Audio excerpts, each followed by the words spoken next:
안녕하세요. 한국어로 다양한 한국 문화에 대해 이야기하는 디디의 한국문화 팟캐스트에 오신 여러분 반갑습니다. 여러분 저번 한 주도 다들 잘 지내셨나요?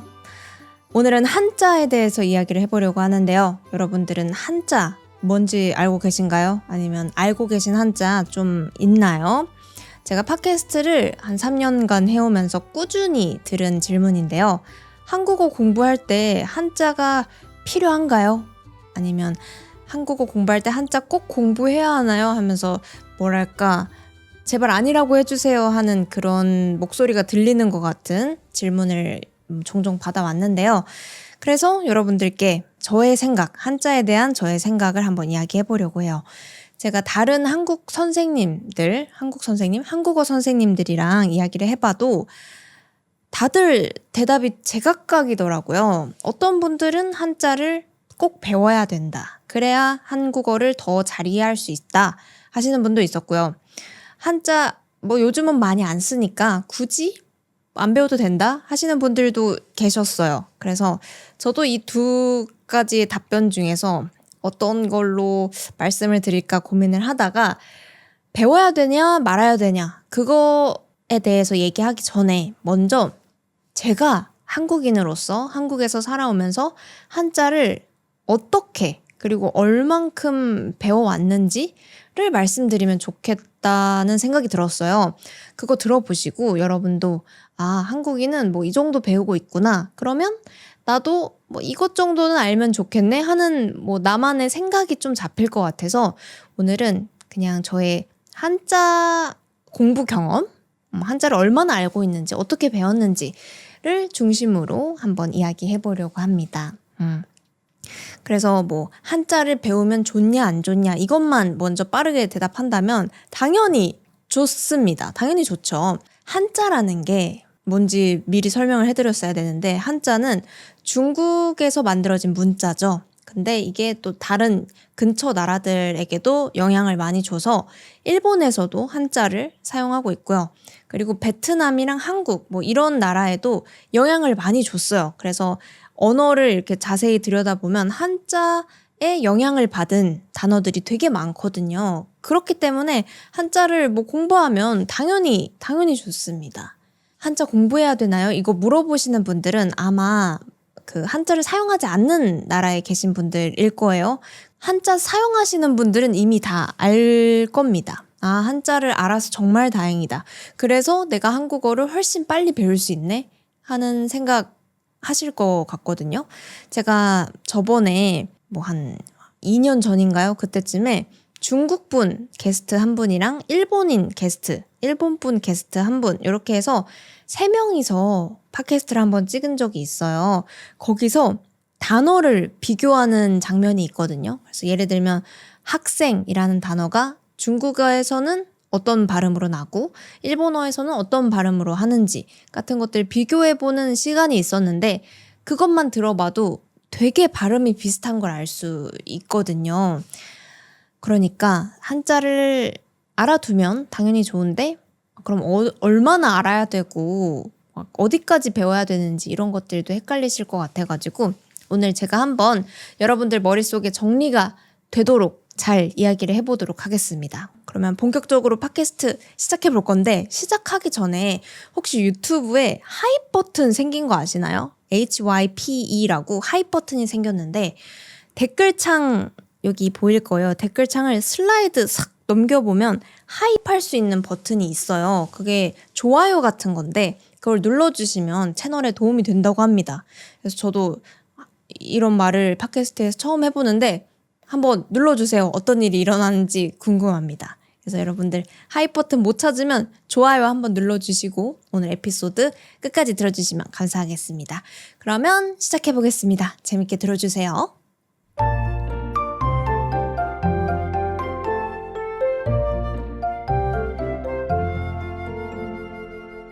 네, 그러면 바로 한국에서 쓰이는 한자에 대해서 좀 더 이야기를 해보려고 하는데요. 이 한자를 이해하려면 2가지 개념을 이렇게 따로따로 생각해 주시면 좋아요.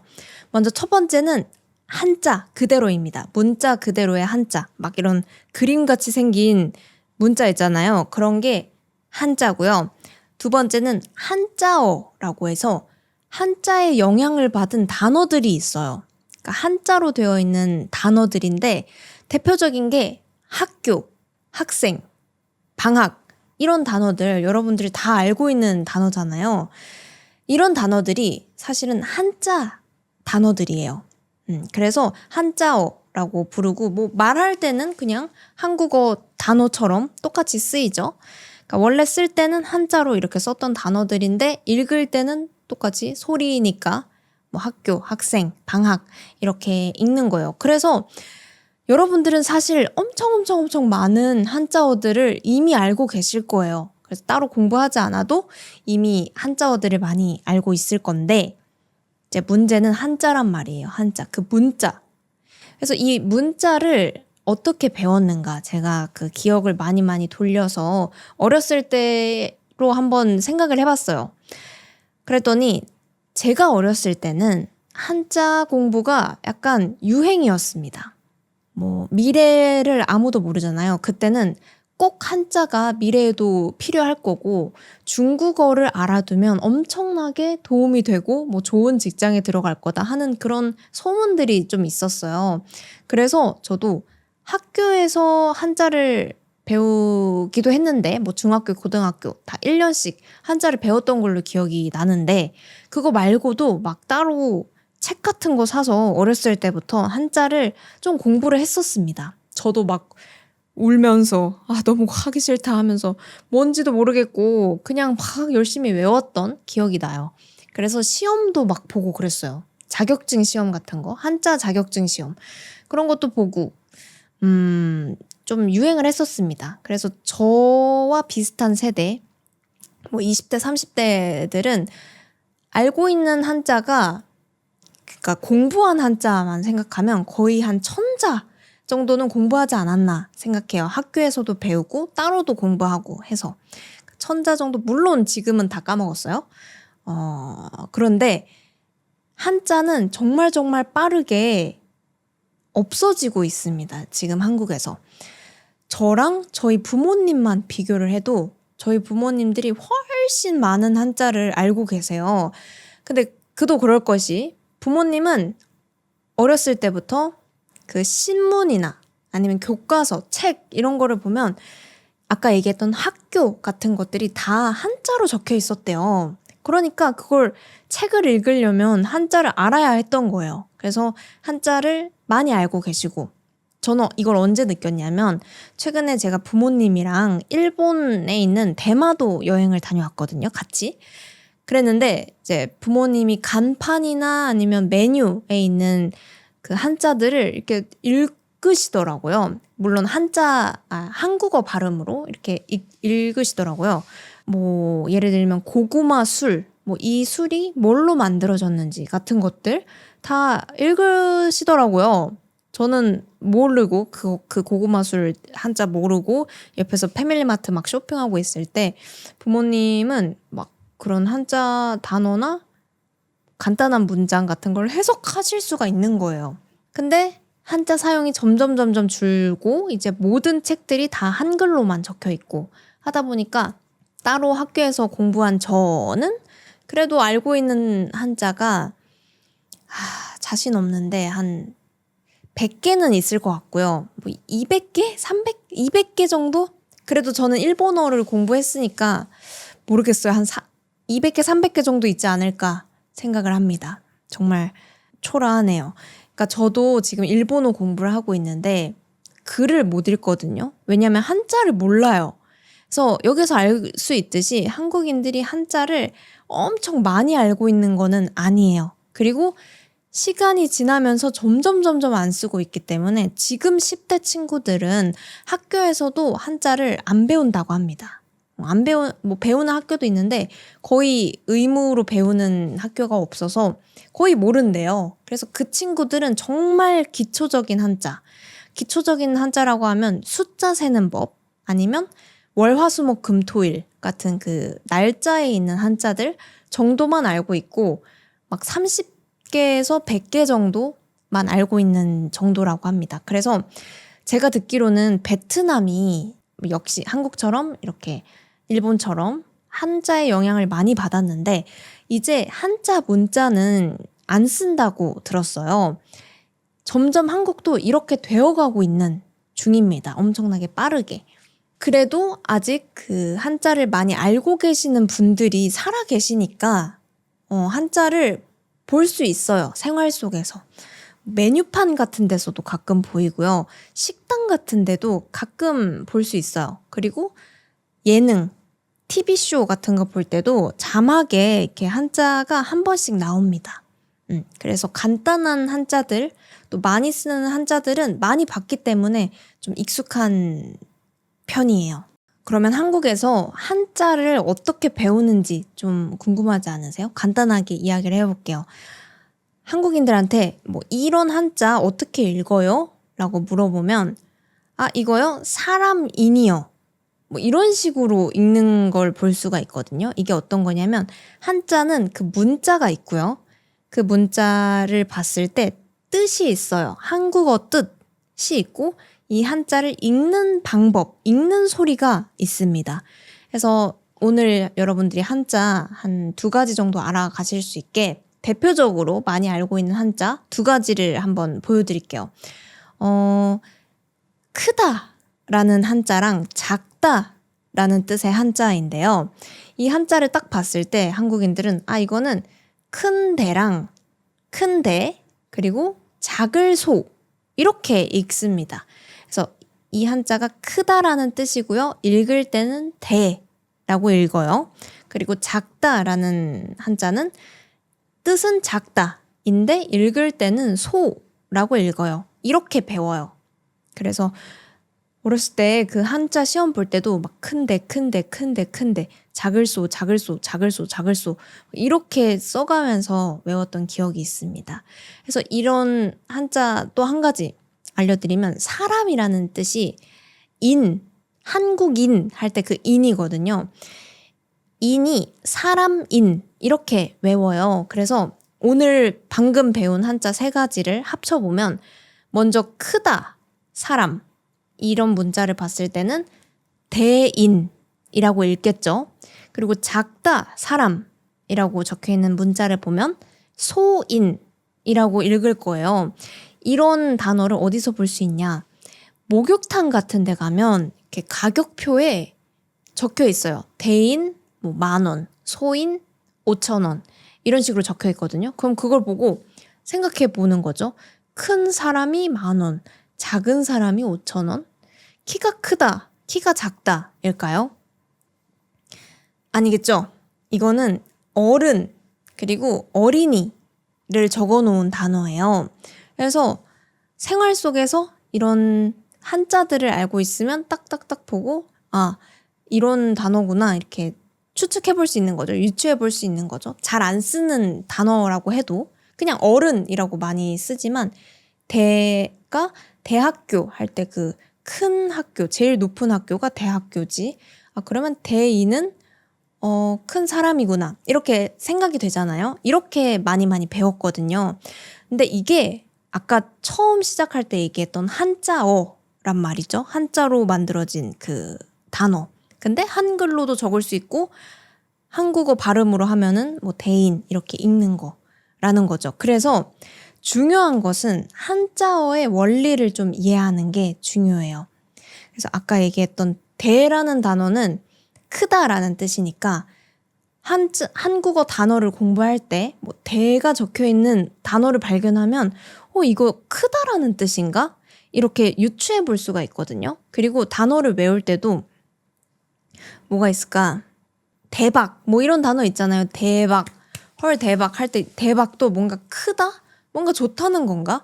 이렇게 연관지어서 외울 수가 있는 거예요. 그래서 한국인들도 자기도 모르게 이렇게 연관지어서 단어들을 많이 외워둔 거죠.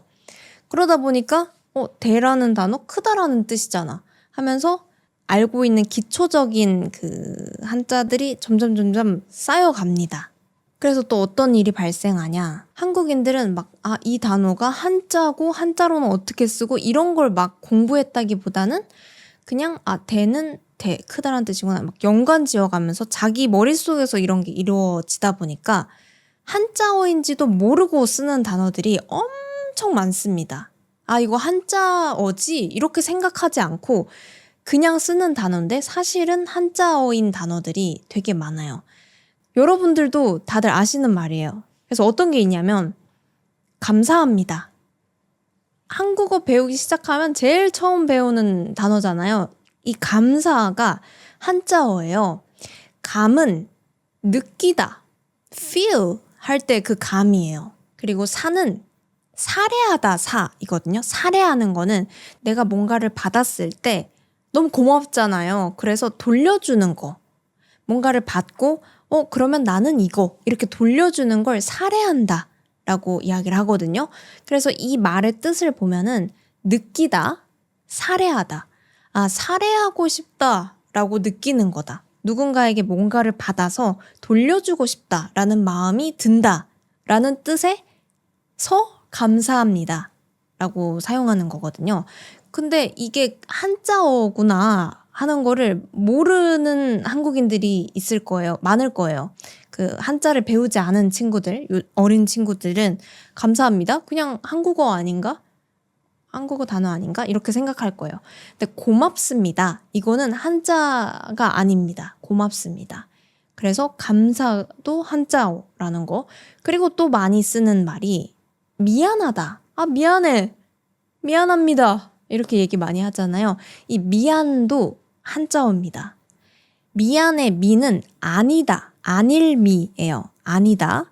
그리고 안은 편안하다, 편하다 할 때 그 안이거든요. 그래서 편하지 않다, 미안하다 라는 뜻이에요. 뭔가 잘못을 해서 내 마음이 편안하지가 않아 라는 뜻에서 아, 미안해 라고 하는 거예요. 근데 이런 거 들어보면 어때요? 뭔가 한자 어렵다라고 느꼈는데 그 말의 뜻을 보면은 좀 재밌지 않나요? 아, 그래서 미안하다라는 거야?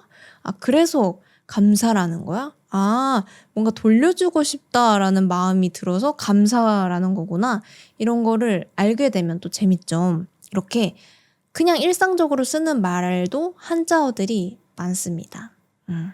그래서 뭐 방금 얘기했던 감사합니다의 감. 이것도 한자어구나. 이 뜻이 느끼다라는 거구나를 만약에 안다면 감동받다라는 말이 있거든요. 이런 말을 들었을 때 감 그거 느낀다라는 거였는데 그러면 뭔가를 느끼는 거구나. 감정이구나. 뭐 이런 거를 생각해 볼 수가 있는 거예요. 그래서 동은 움직이다라는 뜻이거든요. 감정이 움직이다. 라는 뜻이에요. 영어로도 똑같이 얘기하죠. I was moved 라는 말 많이 쓰잖아요. 그러니까 슬픈 영화나 따뜻한 영화를 보면은 마음이 이렇게 따뜻해지고 뭔가 눈물이 날 것 같은 그런 감정이 들었을 때 감동 받았다. 뭐 이렇게 쓰거든요. 그래서 한자어들이 되게 많아서 이런 규칙들 아니면 좀 많이 쓰이는 단어들의 뜻 이런 것들을 알아두면 새로운 단어를 배울 때도 너무너무 도움이 되겠죠? 그렇다는 거 알아두시고요. 저도 최근에 이게 한자라고 했던 단어가 하나 있거든요. 그게 뭐냐면 사이비라는 단어가 있어요. 사이비 들어본 적 있나요? 뭐 사이비 종교 같은 말. 이 단어가 한국에서는 사이비 이렇게 부르기도 해요. 사이비. 많은 사람들이 사이비 이렇게 불러서 저는 약간 psychology 아니면 science 같은 그런 영어겠거니 이렇게 생각을 했어요. 근데 이게 사실은 한자어입니다. 사이비가 뭐냐면 특히나 종교에서 많이 이야기를 하는데요. 영어로 이야기하자면 cult 아니면 pseudo 뭐 이렇게 얘기하더라고요. 어떤 종교인데 겉으로 보기에는 그냥 평범한 종교 같아. 근데 자세히 들어가 보면 막 이상한 뭔가를 믿고 있고 막 이상한 행동을 하고 있고 하는 그런 종교 집단이 있잖아요. 그런 집단을 사이비라고 부르는데 이게 한자어입니다. 그래서 그 한자를 풀어보면 사는 닮을 닮았다 할 때 사고요. 그리고 이는 이어줄 이라고 해서 그냥 한자들을 이어줄 때 쓰는 한자라고 해요. 그리고 비는 안일비, 아니다 라는 뜻이거든요. 그래서 닮았는데 아니다. 충격, 소름. 완전 소름 돋았잖아요. 이거 처음 알고. 이렇게 아직 저도 모르는 한자어들을 엄청 많이 사용하고 있고, 결론을 이야기해보면 한국인들이 정말 모든 한국인들이 알고 있는 한자다라고 하면은 많이 없어요. 많이 없습니다. 30자에서 한 100자 정도 된다고 해요. 진짜 모든 한국인들이 누구나 알고 있는 한자는. 그래서 많이 없고 대신에 한자어라는 거를 많이 사용하고 있다. 그래서 이 한자어의 원리, 그리고 좀 자주 보이는 한자어들의 그 문자들을 알아두면은 새로운 단어를 배울 때, 아니면 내가 이미 알고 있는 단어를 더 이해할 때 도움이 된다라는 거를 기억해주면 좋을 것 같습니다. 그래서 여기까지 들으면 막 절망하시는 분들 계실 수도 있어요. 헐, 그래서 뭐야? 한자 외워야 된다는 거야? 싫어! 하고 계실 분들을 위해서 조금 위로의 말씀을 드리자면, 내가 초보다 그러면 한자는 모르셔도 돼요.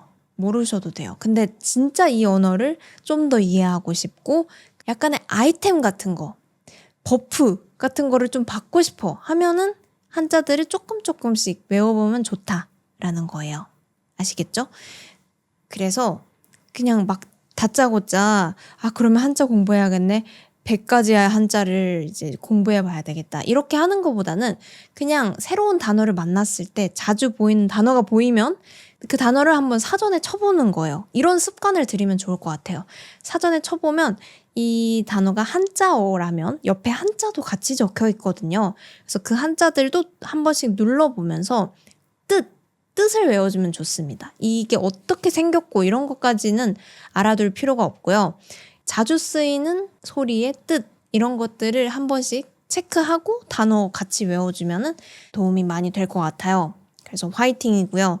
아까 얘기했던 30자에서 100자, 한국인이라면 대부분이 알고 있는 한자가 있어요. 이렇게 직접 쓰지는 못하더라도 딱 보면은 이거 이런 뜻이지, 그리고 이렇게 읽지 하는 거를 아는 한자들이 있어요. 그래서 이런 것들은 공부를 해놓으면 도움이 되지 않을까 해요. 뭐 간판 읽을 때도 도움이 될 것 같고요. 그래서 오늘 한자 이야기 들어보고 좀 재밌네, 그리고 알아두면 도움이 되겠다, 30개에서 100개 정도는 외워볼만 하겠다, 나는 외우는 거 좋아한다 하시는 분들은 외우실 수 있도록 제가 PDF를 준비해뒀습니다. 제가 막 이렇게 만든 건 아니고요. 요즘 AI가 너무 잘 되어 있잖아요. 그래서 AI한테 한국인이라면 누구나 알고 있는 한자 30개에서 100개 좀 줘 해봤더니 잘 주더라고요. 제가 읽어보니까 다 아는 한자들이었어요. 그래서 초보분들을 위해서 30개 또 넣어뒀고요. 그리고 100개, 나는 상급이야 이렇게 해서 난 고급이야 해서 100개 외우고 싶다 하시는 분들을 위해서 2가지 파일 준비해뒀으니까요. 혹시나 이런 기초 한자들은 좀 외워두고 싶다 하시는 분들이라면 그 파일 다운받아 보시고 시간 나실 때 외워보시면 좋을 것 같아요.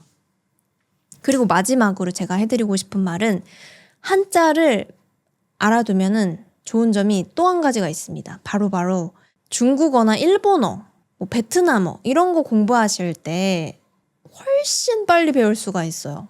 훨씬 빨리. 한자어의 원리, 그리고 한자 몇 가지들을 알아두면 일본 여행 갈 때도 중국 여행 갈 때도 도움을 받을 수가 있어요. 나중에 언어를 공부할 때도 훨씬 쉬워질 거라는 거. 그러니까 알아두면 나쁠 게 없는, 손해볼 거 없는 문자라는 거 말씀드리고 마무리해볼 수 있을 것 같습니다. 네, 어떠셨나요, 여러분? 한국에서 사용하는 한자에 대한 궁금증 좀 사라지셨을까요? 여러분들이 혹시나 더 한자에 대해서 궁금한 거 있다 하시면은 아래 댓글로 남겨주시면 제가 보고 또 보는 대로, 확인하는 대로 답변 달아드리도록 하겠습니다. 네, 그러면 여기까지 한국의 한자에 대한 이야기였습니다.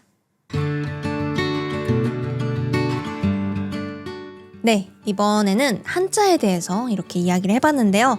마무리하기 전에 한국인이라면 누구나 알고 있는 한자에 대해서 이야기를 해보고 싶어요. 한국인이라면 누구나 알고 있는 한자가 있는데요. 그것은 바로 자기의 이름입니다. 이름. 한국인 누구라도 자기 이름 한자는 다 외우고 있어요. 또 어떤 뜻인지 이런 것들 외우고 있거든요.